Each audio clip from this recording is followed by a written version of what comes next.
اللہم صلی علی محمد وعلی آل محمد کما صلیت علی ابراہیم وعلی آل ابراہیم انک حمید مجید اللہم بارک علی محمد وعلی آل محمد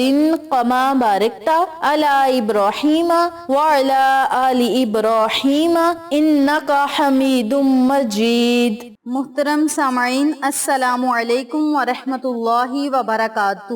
امید کرتی ہوں آپ جہاں بھی ہوں گے اللہ کے فضل و کرم سے خیر و عافیت سے ہوں گے، اور دعا گو ہوں کہ اللہ پاک آپ کو ہمیشہ صحت و سلامتی کے ساتھ پیار و محبت والی، خوشیوں والی، اتفاق اور اتحاد والی زندگی عطا فرمائے، آپ کو کبھی کسی کا محتاج نہ بنائے، آمین۔ سامعین، آج میں آپ کی خدمت میں ماہ سفر المظفر کے چاند کا ایک ایسا عمل لے کر حاضر ہوئی ہوں، ایک ایسا وظیفہ لے کر حاضر ہوئی ہوں جسے آپ ماہ سفر المظفر کے چاند سے لے کر ماہ سفر کے پہلے 10 دن تک اس عمل کو، اس وظیفے کو جاری و ساری کر سکتے ہیں۔ انتہائی آسان یہ وظیفہ ہماری مشکلات کو آسان کر سکتا ہے، پریشانیوں، مصیبتوں کو ختم کر سکتا ہے اور ہماری دعائیں قبول کروا سکتا ہے۔ اس کے علاوہ ہماری لاکھوں کروڑوں کے حساب سے حاجات پوری ہوں گی، دل کی مرادیں پوری ہوں گی، اور ہمارے منہ سے ہر نکلی ہوئی بات انشاءاللہ بارگاہ الہی میں مقبول کی جائے گی، اور اللہ رب العزت انہی 10 دن کے اندر اور ماہ سفر المظفر کے مہینے کے صدقے انہی دنوں کے اندر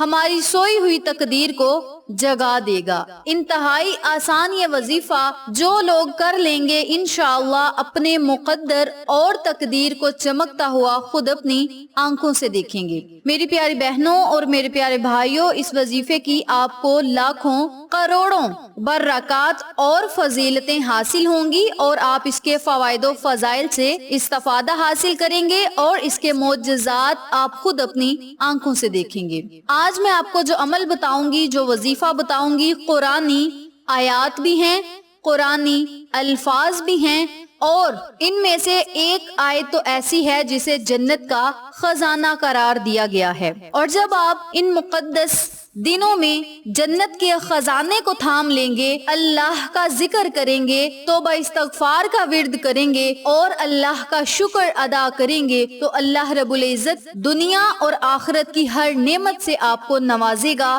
آپ اللہ سے جو مانگیں گے آپ کو فوراً ملے گا انشاءاللہ بفضل خدا۔ ماہ سفر المظفر کا مہینہ بڑی ہی برکتوں والا ہے، اس مہینے کی بھی بڑی ہی زیادہ فضیلت ہے، اور اللہ رب العزت نے 12 مہینے بنائے ہیں، اور ہر مہینے کی الگ الگ فضیلت رکھی ہے، اور اگر ہم ہر مہینے میں وظائف کریں گے، قرآن کلمات کو پڑھیں گے، اور بار بار انہی الفاظ کو دہراتے جائیں گے، تو ان الفاظ کو ہر مہینے میں پڑھنے کی اپنی اپنی فضیلت ہے۔ اور بہت سارے لوگ ایسے ہیں جو ماہ سفر المظفر کو بدشگونی والا مہینہ قرار دیتے ہیں، اس مہینے میں نہ سفر کرتے ہیں، نہ شادی بیاہ کرتے ہیں، اور نہ کوئی بھی تقریب مناتے ہیں۔ اس مہینے کو منحوس سمجھتے ہیں کہ اس مہینے میں اگر شادی کی جائے تو وہ شادی ٹوٹ جاتی ہے، یعنی بچی کی شادی کی جائے یا بچے کی شادی کی جائے تو شادی پوری زندگی تک نہیں چلتی بلکہ طلاق تک بات پہنچ جاتی ہے،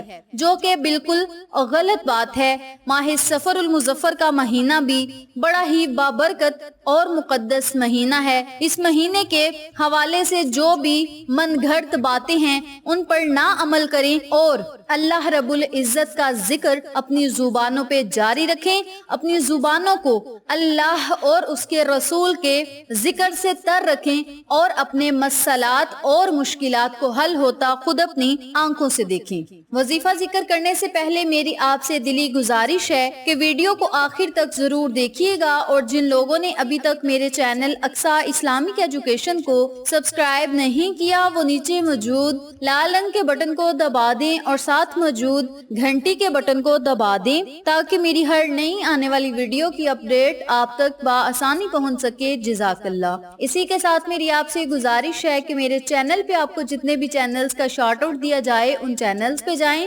سبسکرائب کریں، لائک اینڈ شیئر کریں، ہمیں سپورٹ کریں۔ آپ لوگوں کی سپورٹ ہماری کامیابی کا ذریعہ بنے گی۔ اب میں آپ کو عمل بتانے لگی ہوں، توجہ سے ملاحظہ فرمائیں۔ آپ نے جب ماہ سفر المظفر کے چاند کو دیکھنا ہے تو آپ نے 21 مرتبہ سورۃ الفاتحہ پڑھنی ہے، الحمدللہ رب العالمین، یعنی پوری سورت مبارک کو آپ نے 21 مرتبہ پڑھنا ہے۔ جب 21 مرتبہ سورۃ الفاتحہ پڑھ لیں پھر آپ نے 21 مرتبہ استغفر اللہ استغفر اللہ استغفر اللہ کا ورد کرنا ہے، اور جب آپ 21 مرتبہ استغفر اللہ بھی پڑھ لیں تو پھر آپ نے 21 مرتبہ ہی لا حول ولا قوت الا باللہ کا ورد کرنا ہے۔ اس کے اول اور آخر میں آپ نے 7 مرتبہ یا 11 مرتبہ درود ابراہیمی ضرور پڑھنا ہے۔ آپ چاہیں درود ابراہیمی کی تعداد زیادہ بھی کر سکتے ہیں اور کم بھی کر سکتے ہیں، اول آخر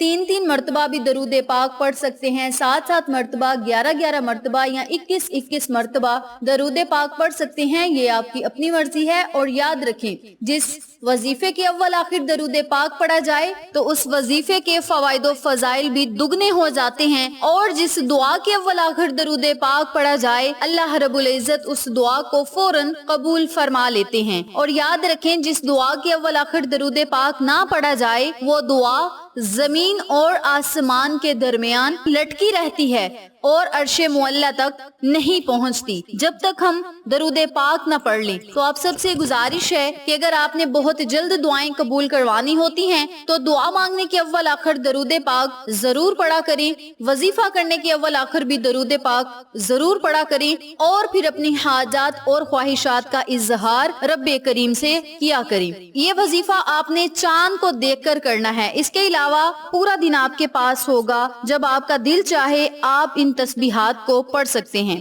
سب سے پہلے آپ نے 7 مرتبہ درود پاک پڑھنا ہے، درود پڑھنے کے بعد آپ نے 100 مرتبہ لا الہ الا انت سبحانک انی کنت من الظالمین کا ورد کرنا ہے۔ جب 100 مرتبہ ان کلمات کو پڑھ لیں تو پھر آپ نے 100 مرتبہ استغفر اللہ یا پھر اللہم اغفر لی کا ورد کرنا ہے، یا کوئی بھی استغفار کی دعا پڑھ لیں یا کوئی بھی استغفار کا لفظ پڑھ لیں، یہ آپ کی اپنی مرضی ہے۔ جب 100 مرتبہ استغفار پڑھ لیں تو پھر آپ نے 100 مرتبہ لا حول ولا قوت الا باللہ العلی العظیم کا ورد کرنا ہے۔ یہ 3 تسبیحات ہیں جنہیں آپ نے یکم محرم سے شروع کرنا ہے اور 10 محرم تک اس وظیفے کو جاری رکھنا ہے۔ آخر میں بھی آپ نے 7 مرتبہ درود پاک پڑھنا ہے، اور پھر آپ نے اپنی حاجات اور خواہشات کا اظہار اللہ رب العزت سے کرنا ہے۔ یاد رکھیں جو خواتین، جو میرے بھائی، جو میری بہنیں اس وظیفے کو 2 سفر المظفر کے دن سنیں، جو میری مائیں بہنیں میری یہ ویڈیو 2 سفر المظفر کے دن دیکھیں یا 3 سفر کے دن دیکھیں، یعنی جب بھی آپ میری یہ ویڈیو دیکھیں اسی دن سے آپ اس وظیفے کو بغیر اجازت کر سکتے ہیں اور اپنے دل کی مرادیں پوری کروا سکتے ہیں۔ بہت سارے کامنٹس آتے ہیں کہ وظیفہ کرنے کی اجازت دیں، تو میری ان تمام بہنوں اور بھائیوں سے گزارش ہے کہ میرے چینل پہ آپ کو جتنے بھی وظائف ملتے ہیں آپ بغیر اجازت کے کر سکتے ہیں۔ اس عمل کو، اس وظیفے کو، ان کلمات کو آپ خود بھی پڑھیں،